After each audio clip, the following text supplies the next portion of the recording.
1. The Road to Castle Dracular. My name is Jonathan Harker. I am a lawyer and I live in London. About 7 years ago, some strange and terrible things happened to me. Many of my dear friends were in danger too. At last, we have decided to tell the story of that terrible time.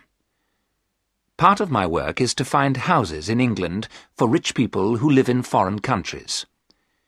At the beginning of 1875, I received a letter from Transylvania, a country in Eastern Europe. The letter was from a rich man called Count Dracular. He wanted to buy a house near London. The Count asked me to find him an old house with a large garden. The price of the house was not important. I found him a large old house to the east of London. I wrote to the Count, and he agreed to buy it. There were many papers which he had to sign. To my surprise, Count Dracular invited me to visit him in his castle in Transylvania.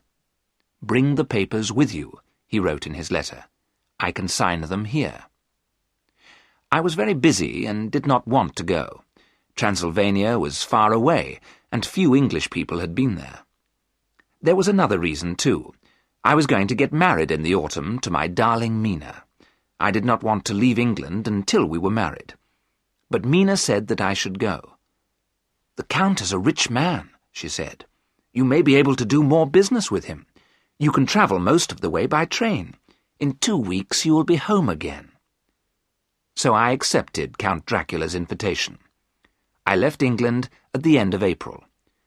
Mina gave me a book about Transylvania to read on the train. On the morning of the 4th of May, I reached Bistritz, a small town in Transylvania. It was a beautiful day.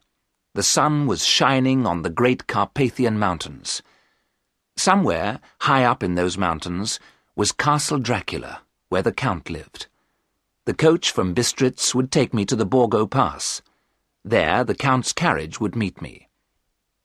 The coach left from the inn in Bistritz at 3 o'clock. I had 6 hours to wait. I decided to have a meal. Nobody in the inn spoke English, but the innkeeper spoke some German.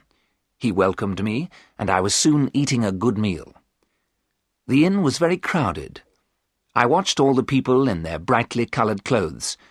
They were speaking in languages I could not understand. I drank some more wine and called to the innkeeper. "What can you tell me about Count Dracular?" I asked him. "Have you ever seen his castle?" The innkeeper walked away without answering my questions. All the people in the inn stopped talking. They looked at me in fear and surprise. Then they all began to talk at the same time. I heard the name Dracular, and another word repeated several times. I looked at my dictionary. They were saying the word vampire. Where had I read the word before? I opened the book that Mina had given me. "There are many old stories about the vampires of Transylvania," I read. "Vampires are men and women who never die. Vampires have long, sharp teeth. They bite the throats of living people. Then they drink their blood. Everyone in Transylvania fears vampires. People often wear a cross to keep themselves safe." I shut the book quickly. Did people believe these stories? It was time for me to leave. I paid for my meal. Then I walked outside and got into the coach. There was a crowd of people outside the inn. Suddenly the innkeeper ran forward and spoke to me through the coach window. "Must you go to Castle Dracular?" he said. "Do not go to that terrible place." "I have important business with the Count," I answered. "Then take this," the innkeeper said, "and may God help you." And he put a gold cross on a chain into my hand. As the coach began to move, strange thoughts went through my mind. Who was this man I was going to meet? Did Count Dracular have strange powers? I could not believe it. The coach began to move more quickly. The sun shone on the trees and the water of little rivers. There was snow on the tops of the highest mountains. What a beautiful country Transylvania was. The mountains were closer to us now, and the road went higher and higher. Shadows grew longer as the sun began to go down behind the mountains. Then suddenly the light had gone. The mountains and sky were dark. The coach went faster and faster. I could hear a terrible sound. It was the howling of wolves. The moon was shining now. I could see dark shapes near the road. The coach went higher and higher.